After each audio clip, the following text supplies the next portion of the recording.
So ayun nga guys, ito yung Audi na budget monitor natin.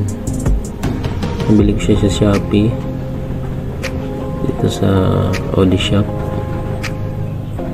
Ito nga palang mga variants niya, may 19, 22, 24, 27. So yung binili nga pala natin ay yung 24-inch na frameless. Nabili ko po nga pala ito guys, halagang 2,099 pesos lang.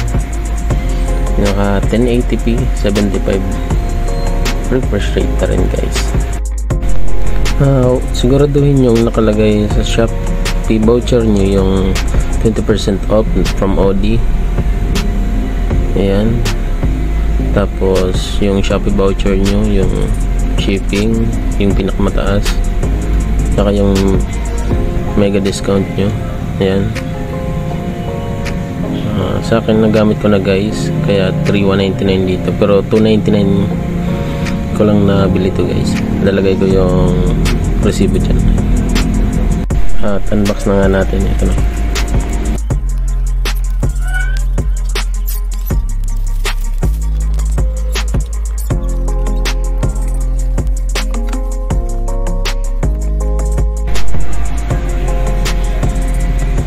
Ito ang mga nasa loob niya, yung stand, yung monitor holder, yung AC adapter, HDMI, tsaka VGA, tsaka yung manual. So ayun, buuhin muna natin guys, tapos pakita ko na lang pagtapos na.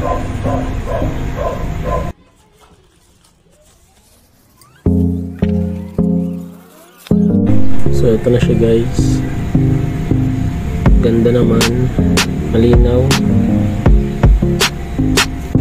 Bali nakakabit na nga pala to sa laptop ko guys. Ayan, tingnan natin yung screen. So try naman natin ang palitin ng kung malinaw ba.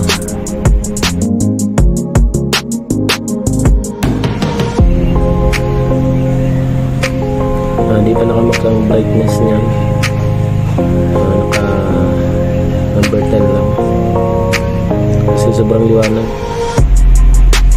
Vibrant din yung kulay niya, syempre sige. Ayan. So goods na ito pang gaming.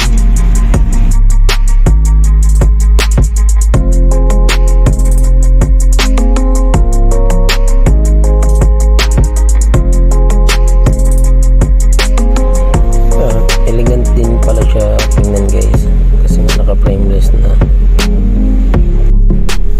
Yung overall cover niya pala ay plastic, pero hindi naman naka-epekto sa performance niya. At plug niya pa rin ang display. Ang panel nga pala nito guys ay IPS.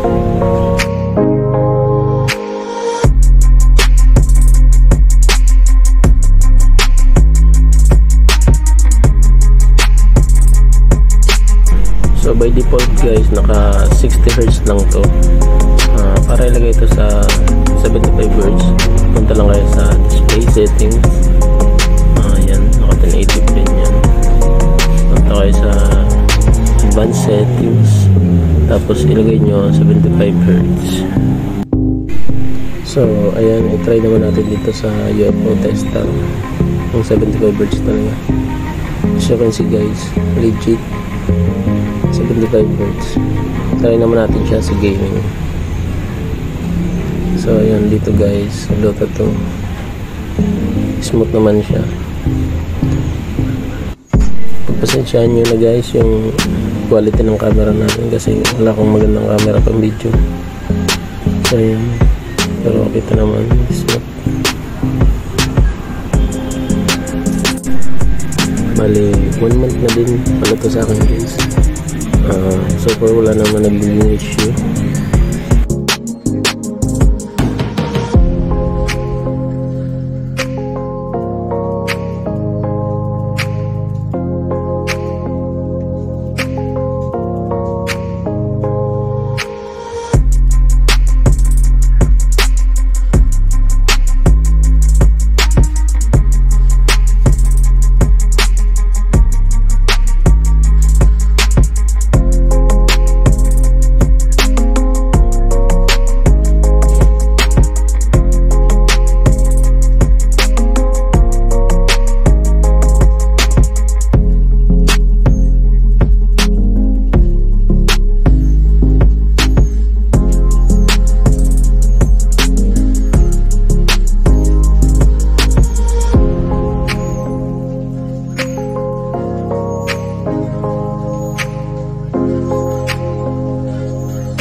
So ayun, try naman natin siya sa GTA 5. Ayun guys, malino naman siya.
So ayan guys, kung naghanap kayo ng pinakamurang gaming monitor,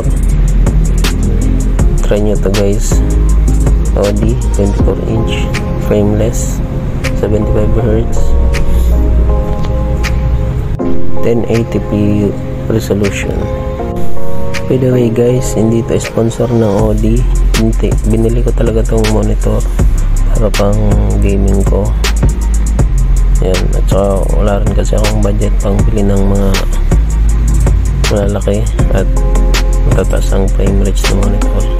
Goods na to guys para sa akin. At yun nga guys, salamat sa panonood.